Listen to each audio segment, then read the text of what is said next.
হাওড়া জেলার বাগনান থানার অন্তর্গত আমাদের বাইনান গ্রামে বাইনান গ্রাম পঞ্চায়েতের উদ্যোগে জনকল্যাণমূলক কর্মসূচি এবং সামাজিক কর্মসূচি কিন্তু প্রায়ই হয়ে থাকে।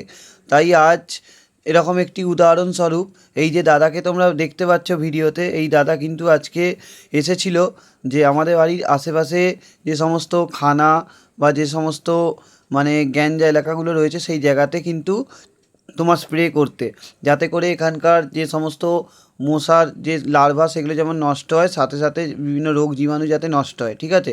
কারণ বর্তমান সময়ে বর্ষাকালে বিভিন্ন রকম কিন্তু মানে জলবাহিত রোগ, মশাবাহিত রোগের কিন্তু উপদ্রব দেখা যায়।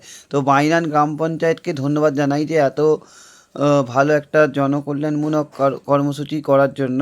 এতে করে বহু মানুষ উপকৃত হবে। বাইনানের বিভিন্ন এলাকা, কোরিয়ার বিভিন্ন এলাকা, খাজুরটির বিভিন্ন এলাকার প্রত্যেকটি জায়গাতে যাতে এরকম অভিযান চলে, তার জন্য আমি বাইনান গ্রাম পঞ্চায়েতকে জানাবো। এবং এত সুন্দর দাদার ব্যবহার এবং দাদার যে কাজ দেখে খুব ভালো লাগলো আজকে, যে বাড়ির চারপাশটায় কী সুন্দর স্প্রে করে দিচ্ছে দেখো, যাতে করে মশার লার্ভা নষ্ট হয় এবং আমাদের বাড়ির পাশে যে খানা আছে সেটাকে মানে সেখান থেকে যেন রোগ জীবাণু না ছড়ায়।